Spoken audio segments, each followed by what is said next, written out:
now, writers, poets, and one of the nation's leading literary institutions. Jeffrey Brown reports.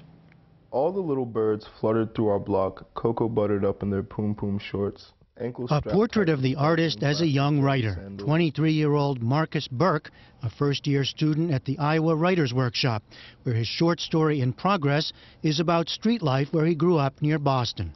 I mean, Iowa's a famous place, but you didn't grow up knowing about it. No, God, no. There was no writers in my neighborhood.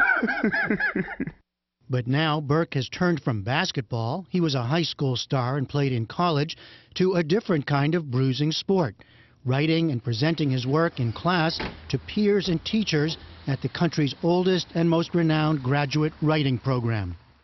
There'll be days that you leave and you're like, wow, I felt that one in the ribs a little. You know? Yeah, it gets a little rough sometimes? Oh, yeah, definitely. I mean, the truth isn't the nicest thing to hear all the time. It's one of the surprising and counterintuitive facts of literary life today. Even as we hear that fewer and fewer people read serious literature, writing programs like the famous one here at Iowa have never been so popular. Does it surprise you how many people send applications? Yes. Novelist Samantha Chang is director of the Iowa Workshop. When we met her recently, she just finished reading more than 1,200 manuscripts from applicants for next year's class. So something in those folders jumped out at you and your colleagues? Absolutely.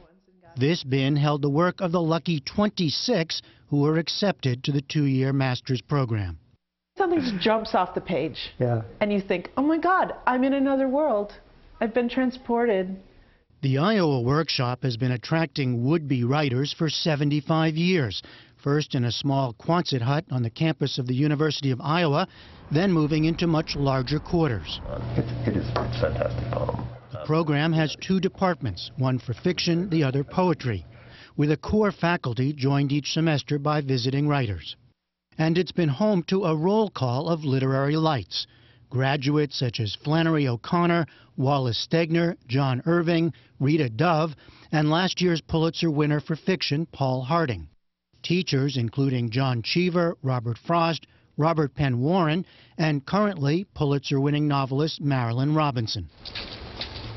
All passing through a university town that goes out of its way to honor its writers, including special plaques along a downtown avenue. But what exactly do they teach and learn at the workshop? Samantha Chang was herself once a student here, so has seen it from both sides. I think I go into the class with the general assumption that every piece has something good and not good in it. It's interesting to me that the student become aware of their strengths, because I think that by sort of really working on their strengths, they can become extraordinary. Do you have a sense that you can tell from what point she's telling the story and why she's telling it? The heart of the Iowa experience is the classroom workshop, where poems and stories are critiqued by teachers and fellow students. Anytime there was dialogue after that, I just felt completely riveted. But for as long as Iowa has existed, and no doubt a lot longer than that, the question has been asked, can writing be taught? Surprisingly, perhaps, the official answer from Iowa is not really.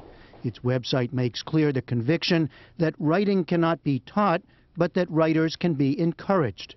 We try as hard as we can to take everybody's work seriously, to respect the writer's intentions, to discuss technical and non-technical elements of the work. Having said all of that, I sometimes feel that if I just brought them into the room and fed them chicken soup, they would get better anyway. The elements of that go into creating a great writer are completely mysterious, and nobody really knows what they are.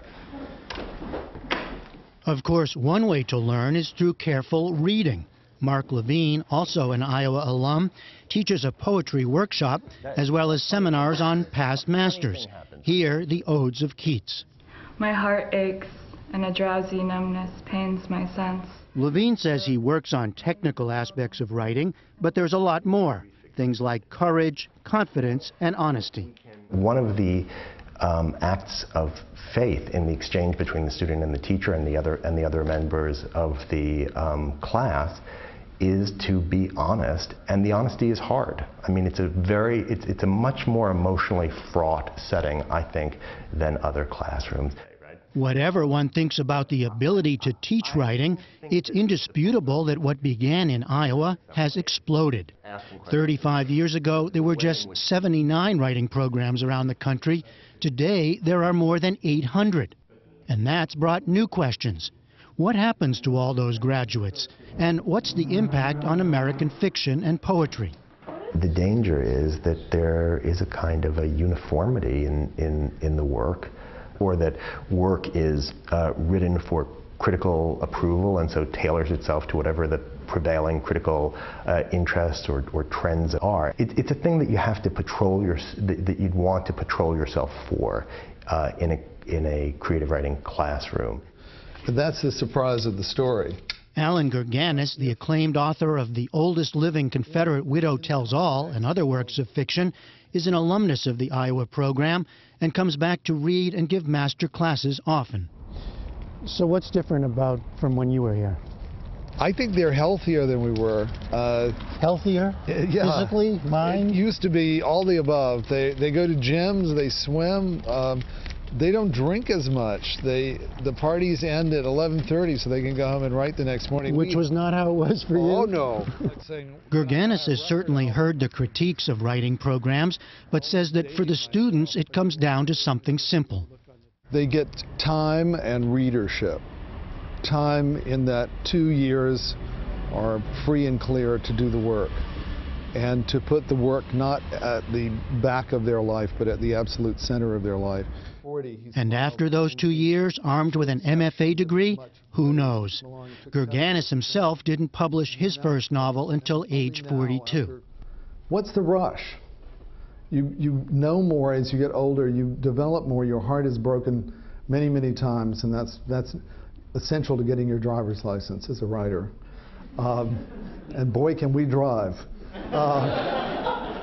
Taking your time, in fact, is another lesson they try to impart here, even as the publishing industry looks for the next big and often young thing. Marcus Burke says he's already been approached by agents, but he's not biting, at least yet. I think there is that pressure to publish, but at the same time, you only get to come out once. You know, first impressions are very important. And if the work isn't right, I mean, you can get charged up for people to look at you, but they ain't gonna look very long. And as everyone we talk to put it, if you're in it for the job, the fame, or, God forbid, the money, it's probably best to find another line of work.